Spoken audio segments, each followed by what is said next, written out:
Hello. We are almost on Christmas again. We all know this is a time for forgiveness, for peace, for giving. This is a time to make friends again with that neighbor who complained about the barking of our dog.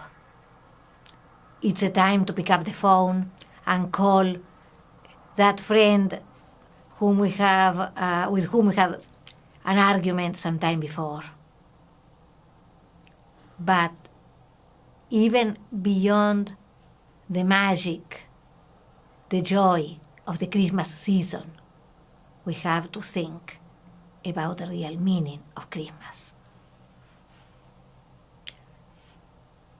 Here comes what I like to call the triple statement. By being born in a manger, Jesus gave us a message of social sensitivity. By being born to the people of Israel, he condemned racism.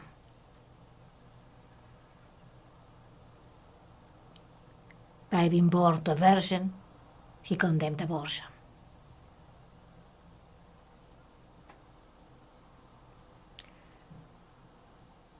As Father Rich Perozic said in one of his homilies, few people have been more oppressed, more humiliated,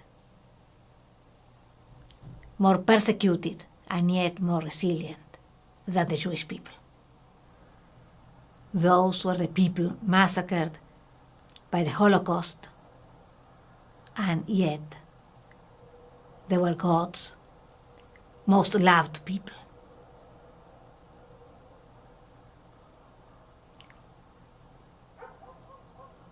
And if we think about the Annunciation to the Virgin Mary, it is much more than having said yes to the will of God. It is about a 15-year-old girl who defied the societal parameters of her time.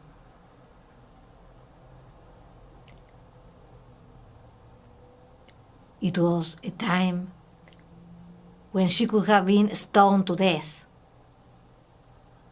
for carrying a child without a husband. Someone once wrote about the best pro-life story of all times. That is the story of the birth of baby Jesus.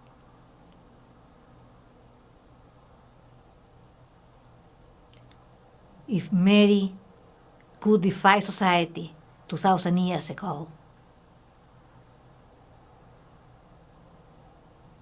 why can't babies be born in this much more permissive, much more accepting society we have today? Where there are lots and lots of families praying and praying for the miracle of a child. I would like to share a couple of poems. The first one is, How Would You Color Christmas? How would you color Christmas? Everyone seems to know and would easily answer in red, white, and green.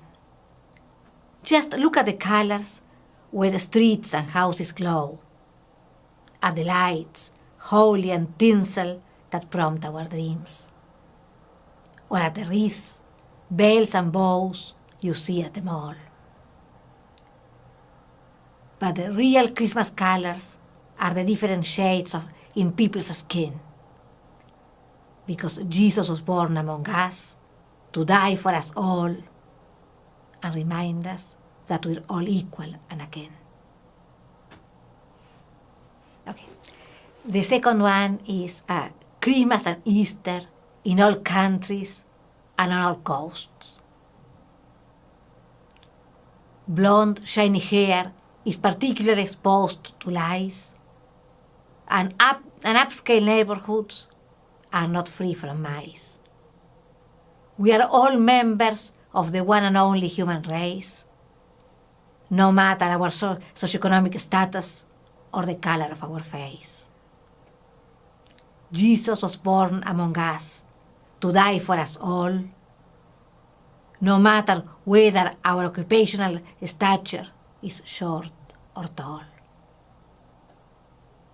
He welcomed those whom the world had forgotten and cautioned us that power and beauty symbols can get easily rotten. He never showed off his glory or his might, because he did not come down to earth to prove himself right. He lifted those who had fallen and reminded us that material riches can get easily lost or stolen. He showed us that there are no shades to his light, because in heaven there is no black or white. He was born in a poor, simple, cold stable, and gave us his body and blood at his last paschal table. For all of us, he was nailed to the cross. For the foreigners, the hungry, the homeless, the lost. That's why Christmas and Easter are the same in all countries and on all coasts, because they're about loving the neglected, rejected ones that he loved the most.